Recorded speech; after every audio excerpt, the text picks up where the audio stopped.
Everybody, Chef, Nobody Else's Auto. We've got something definitely different to look at tonight.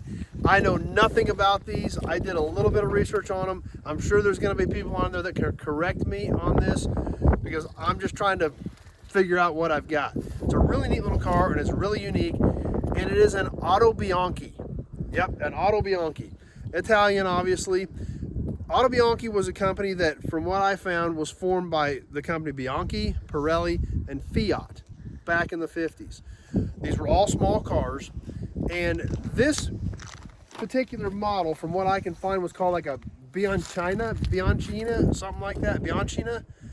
I don't know, but it's something like that. At least that's what the pictures I found looked like, matched this car. So we're gonna go with that.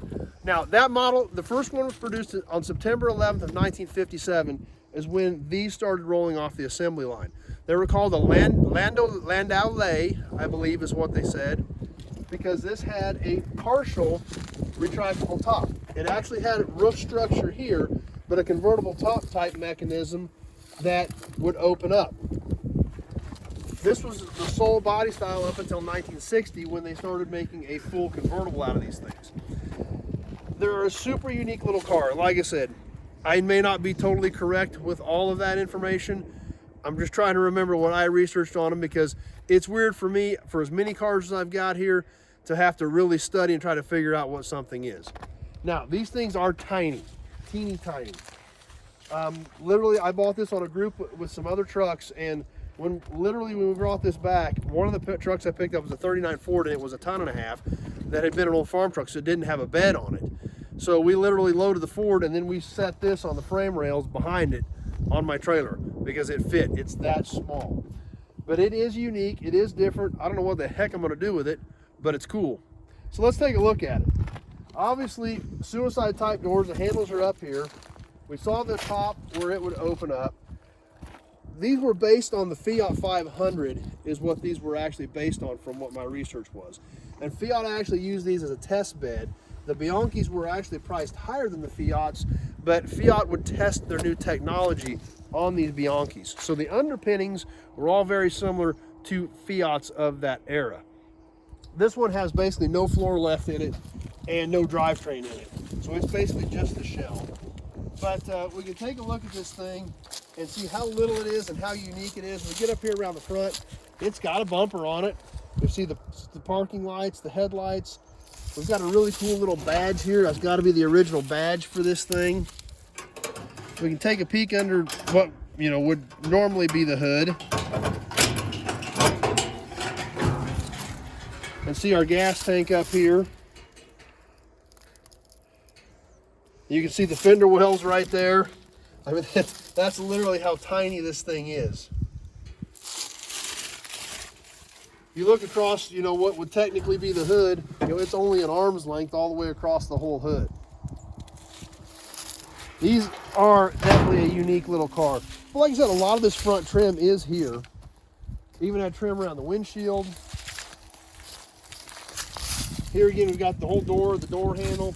Has some pretty cool side trim on it. That one piece is broke, but kind of an indentation in it with some cool trim on the sides of it.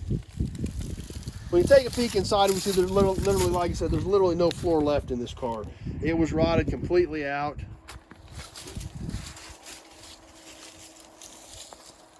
When we come around the back, we can actually look forward at the dash. We can see the dash cluster is still there, but not much else. A few switches and buttons, but most of that stuff's pretty much gone.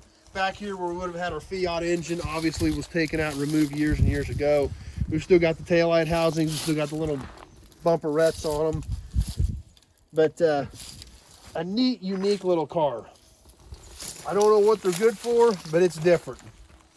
Here we can see the top assembly had all these bows, actually very similar to a convertible top assembly of that era. Had the bigger header bow, had these latches in it, had actual sun visors in it. So definitely kind of different. And for me, really different, because for me to bring in a car that I don't know anything about at all is weird. So I had to do a little research on it to get to this point and try to figure out what the heck it is. Don't know what I'm going to do with it. Like I said, I bought it on a group deal with several other trucks. The thing is just cute as a dickens. I don't know, if nothing else, it'd make a neat sign or something. But it is unique. And that's what's fun about what I do. There's always something different. You never know what you're going to find next. Typically, I'm at least somewhat familiar with them when I bring a vehicle in. This thing, no clue. I'm literally Googling it, trying to figure out something about what in the heck this thing is. But it is neat. It does look kind of like a clown car because it is literally that tiny and that small. But that's what's fun about it. Like I said, you never know what you're going to see on here because I never know what I may stumble across and going to be able to bring you and show you and check out. So like I said, I'm sure there's guys out there that are going to comment on this video because they know way more about Autobianchis than I do, because I know nothing about them. So that's not going to be too tough to do. But it is a unique car. That's why we hang out on here. I hope that's why you guys join me and check out my videos, because you never know what we're going to find next, including an Italian Autobianchi. So it's a cool car. I hope you guys liked it. As always, if you're on YouTube, please check out my other videos. We've got 1,500 cars and trucks around here, all cool old stuff. Be sure to check out the videos, check out the car videos, the trucks, the memorabilia. That's what we do on here. If you have specific questions about the Autobianchi or any of the rest of these cars around here, give me a call. 620-786-4428. That number is actually posted on the page in the text part. Give me a shout so we can have a conversation about your project or what you're looking for a project, because year, make, model, body style, all that stuff is relevant to know if I may have something here that can help you out. So be sure to give me a shout. We can have that short conversation and see if we've got anything here that you might need for your project. If you're on Facebook, please share this video with your friends. Invite them to come over and give the page a like so they can check out the Autobianchi as well. But anyway, like I said, you never know what we're going to come up with, including an Autobianchi, but that's what makes it fun. That's what makes it different. That's what keeps it interesting. That's what makes my life different, because I never know from day to day what I may or may not be bringing into the yard. So thanks for watching, everybody. Appreciate you swinging by, checking out the video, and stay tuned. I've got tons of more cool cars and trucks coming in, lots more cool videos coming. So be sure to subscribe, click the notifications button so you can keep up, and we'll see you soon on the next video.